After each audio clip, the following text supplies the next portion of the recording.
Hola a todos, les habla Gustavo Segú y en este breve video vamos a hacer algunos comentarios sobre la vuelta a la presencialidad. En primer lugar vamos a mencionar que el decreto 494-2021 extendió la situación sanitaria de la pandemia hasta el 1 de octubre del presente año y en su artículo octavo establece y define la situación de aquellas personas que en función de las disposiciones de la resolución conjunta 4 del Ministerio de Salud y el Ministerio de Trabajo /2021 se encuentran exceptuadas de prestar servicios, indicando que en los casos en los que persista la excepción de prestar servicios, estas personas deberán percibir el complemento no remunerativo, que es equivalente a la remuneración habitual,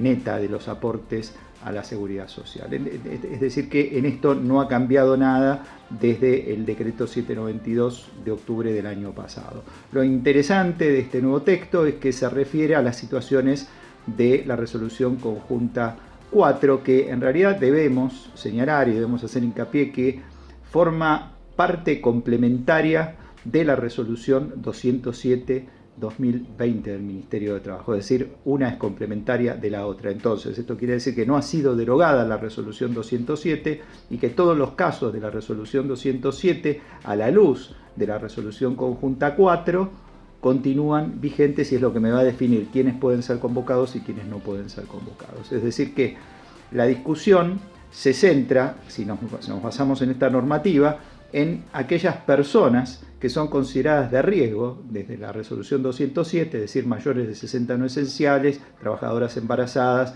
y trabajadores que tienen enfermedades de base de riesgo, que son las que están enumeradas en la resolución 627/2020 del Ministerio de Salud, es decir, las famosas comorbilidades, que tenían o tienen suspendido el deber de asistencia por la resolución 207 del Ministerio de Trabajo del 2020. La resolución conjunta 4 lo que viene a hacer es a establecer la posibilidad de convocarlos si tienen la primera dosis aplicada y han pasado 14 días desde la aplicación, y para el caso de los trabajadores de la salud con alto riesgo de exposición, si tienen las 2 dosis de la vacuna y han pasado 14 días desde la inoculación. Es decir, que esos trabajadores son susceptibles de ser convocados a prestar servicios, ¿sí? Por otro lado, establece la situación de aquellas personas que han decidido no vacunarse voluntariamente. Vamos a decir que el plan o programa estratégico de vacunación nacional es voluntario, no es obligatorio, es decir, que cualquier ciudadano tiene el derecho de vacunarse o no vacunarse. Y lo que establece la resolución conjunta 4 que estamos tratando en esta oportunidad es que en el caso que el trabajador decida no vacunarse deberá paliar los perjuicios que esta decisión le acarree al empleador, pero sin aclarar cuáles son esos perjuicios ni de qué forma va a paliar esos perjuicios. Es decir, no establece aclaraciones ni tenemos por el momento reglamentación alguna que nos permita determinar cómo es que se van a paliar esos perjuicios. Entonces, tenemos, digamos, una situación en la cual estamos en condiciones de aclarar algunas cuestiones. Primero, que al día de la fecha no existe ninguna norma que le permita al empleador no pagar las remuneraciones de los trabajadores que están aislados en el domicilio. Si están realizando tareas a distancia, obviamente que se tiene que seguir pagando la remuneración porque el trabajador está realizando la prestación. Podrá convocarlo eventualmente o no, y el trabajador eventualmente podrá oponer algún tipo de reparo a la convocatoria, justificada o no justificada, y se discutirá después, digamos, cuál de las dos partes tiene razón en la discusión. Eso por un lado. Por otro lado, vamos a tener a ese trabajador que está aislado en el domicilio, que no puede hacer tareas a distancia y que está cobrando la suma no remunerativa, ¿sí? En ese caso, el trabajador podrá ser convocado si reúne los requisitos de la vacunación para poder realizar las tareas o para presentarse a realizar las tareas presencialmente. Y el tercer caso es el caso del trabajador que, o bien realizando tareas desde el domicilio, porque son susceptibles de ser realizadas desde el domicilio, o bien no realizándolas porque no son tareas que se puedan hacer a distancia, como por ejemplo un maestranza no puede hacer tareas de mantenimiento y limpieza del domicilio, ¿sí?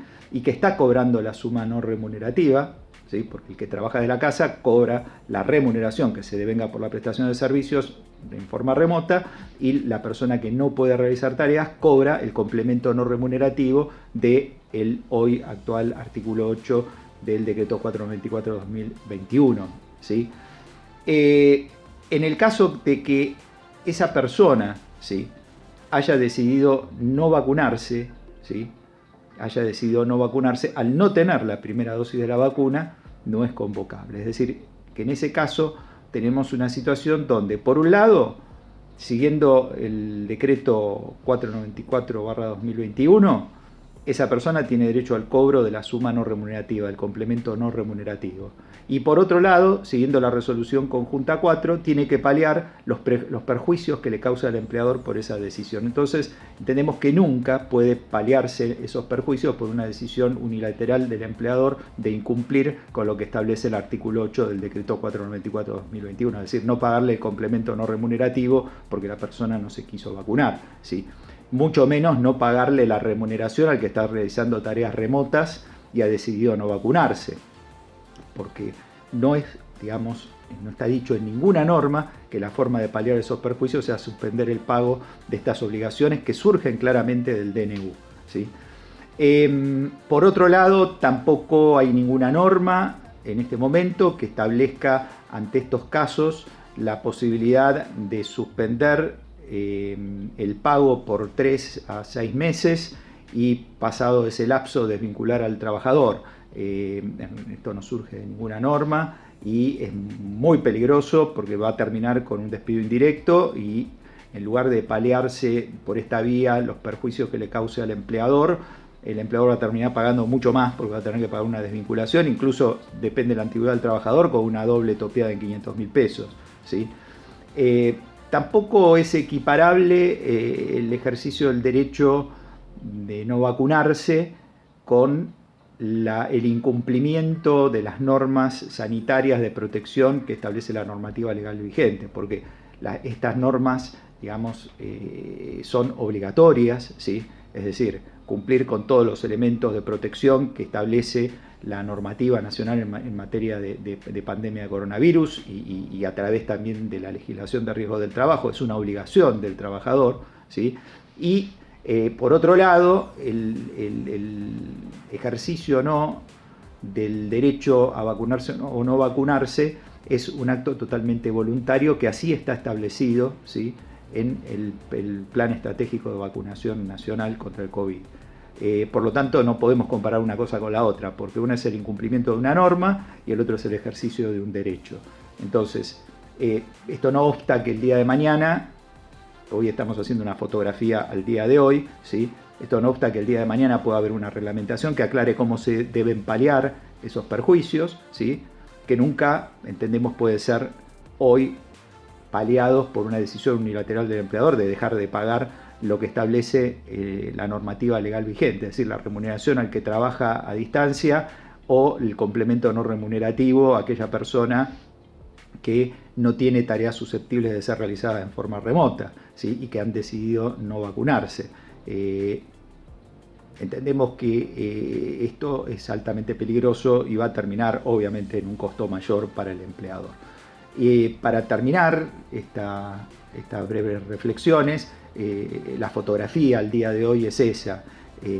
Esperamos con mucha ansiedad todos, ¿sí?, que se reglamente claramente cómo es que se van a paliar estos perjuicios, porque este texto de la resolución conjunta 4 del Ministerio de Trabajo y del Ministerio de Salud en realidad no dice absolutamente nada y no aclara absolutamente nada de cómo el empleador puede ser resarcido por esos perjuicios que le pueda causar la decisión del trabajador.